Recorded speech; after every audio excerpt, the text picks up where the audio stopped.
Okay, very well. Let's get down to business since we're with the business communities.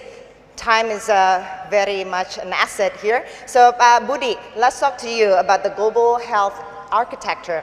We see how a strong and resilient global health system and also the importance of expanding the global manufacturing and research hubs to prevent the next pandemic or other health issue that we can experience together. So what should the businesses take part to play the role, a bigger role, I guess, to Sorry, my deepest apology. I was late because last night we stayed with Ibu Sri Mulyani until 12 a.m. You know, what do you call it, 0.00, because of the joint finance and health ministers meeting. And I'd like to share with you what our Indonesia health sector has achieved in the G20 presidency and what are the business opportunities for you. The first one, we with the Ministry of Finance, G20, achieved to establish the Global Pandemic Fund. $1.4 billion has been pledged from 24 institutions. Clear result. And this is the largest fifth ever in World Bank has ever created. So hopefully in the next 5 years, 10 years, it will increase the size of the fund to $10 billion, which is the gap annually. $10 billion annually, which is the gap that is needed to prepare the world from the future pandemic. What are the business opportunity for you? $10 billion in health sector. So start investing in health. So the second deliverables that we achieved.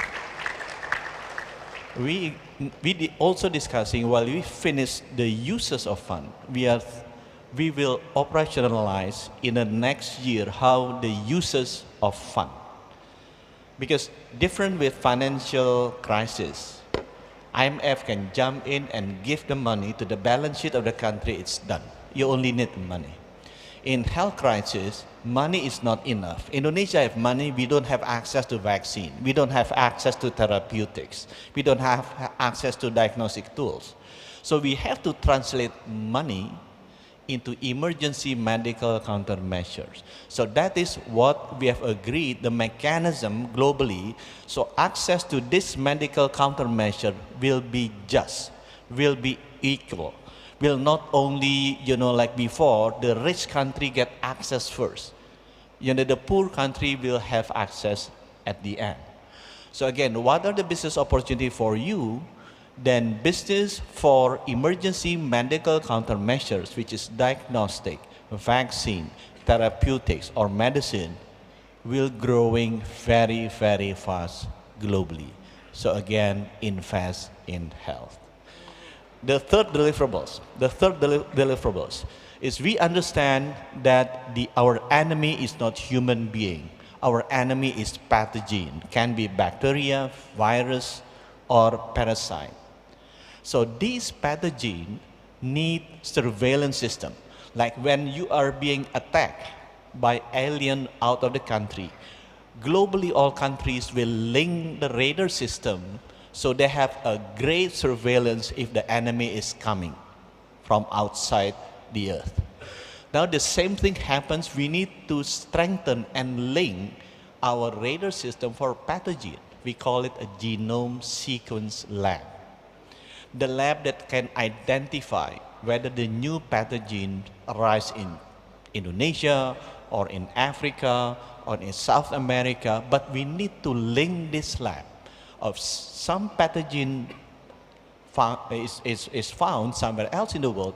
The genome sequence information can be shared quickly globally, so the best brain in the world, the best scientists in the world, can work on the diagnostic tool, on the vaccine, and on the medicine. And we agreed on that one. And what are the opportunities for you? This is an opportunity for you to move into biotechnology, because this is the biggest threat of humanity. So people, the government will politically be pushed to spend into this sector. The fourth agreement that we have achieved, we understand that during the pandemic, the problem is, or the response is, you stop the movement of people. Because when you stop the movement of people, you stop the movement of the virus. That is the very basic health minister response. You know, when you do it, when you stop the movement of people, you stop the movement of goods. When you stop the movement of goods, you stop the movement of money. When you stop the movement of money, you create social issues. You only have health issue, you create social crisis. When you have social crisis, you have political crisis. So now we also identify these issues and we realize, hey, health ministers, when we have another pandemic, we understand that to stop the spreading of the virus, we have to limit, not stop, the movement of the people. People that carry emergency medical countermeasure, emergency goods like energy and food, they still have to move around. The pilot, the ship's crew, those are the people that need to be moved around. So let's have a digital health certificate acknowledged by WHO. If you have been vaccinated or tested properly, then you can move around. So for the next pandemic, instead of stopping the movement of the people 100%, which clog the economy globally, you can still provide some movement of the people.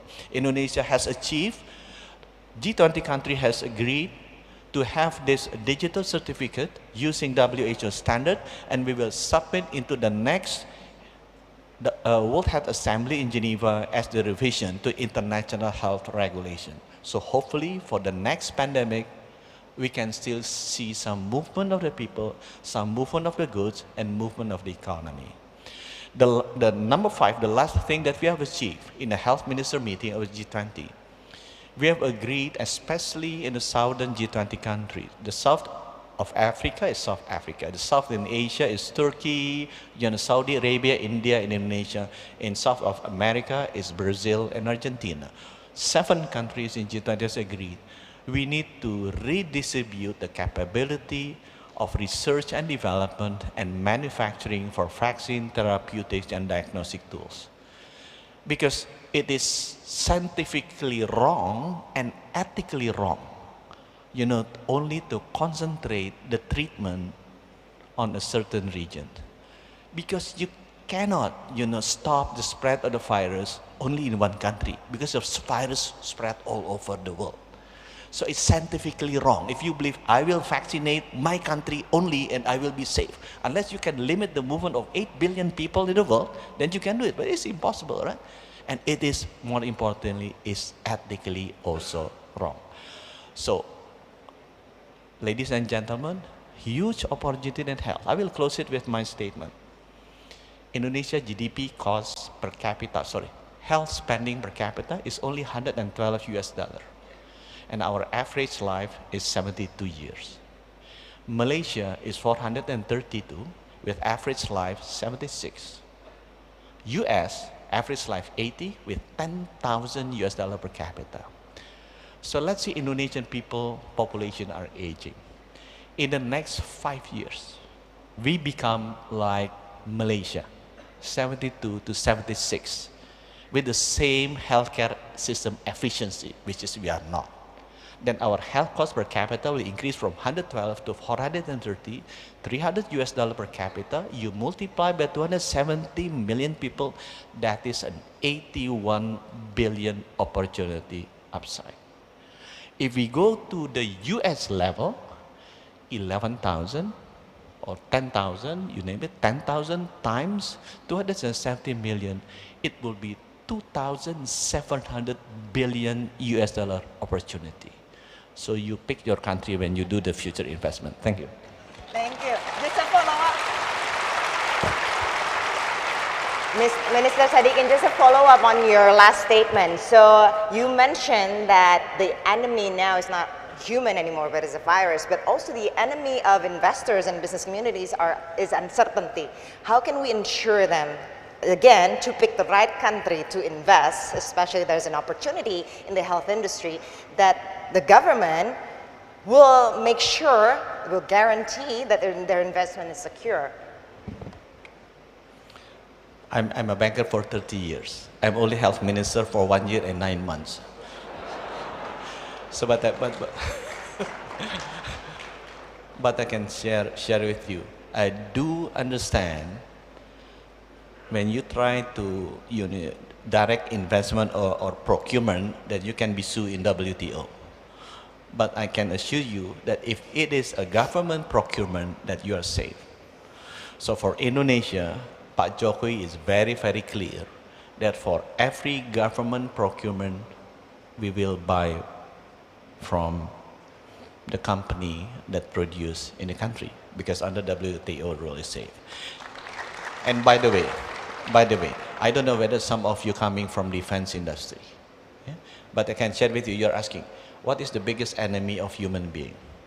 You know, the biggest killer of natural disasters, if my memory is correct, is a flood, Yangtze River flood in 1930s, killing 4 million people.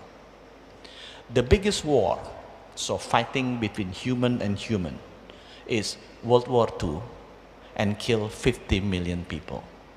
You know the biggest accident or war or disaster that killed most people historically is pandemic. Black Death in 1300 killed around 150 to 200 million people.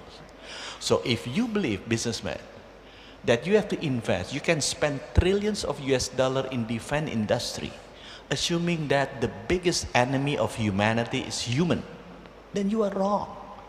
Historically, human death, the most coming from pathogen. So if I say this, I believe that all reasonable businessmen will start investing on health sector, because they kill most of the people. It's very close to my heart. So then start investing. I know that you still have to invest in tourism and energy, but prioritize health. And by the way, I'm a banker, I'm managing wealth. No, I'm managing health. I can assure you, the best wealth is health. So consider to change your profession. Thank you. Okay, let's move on to Minister Uno.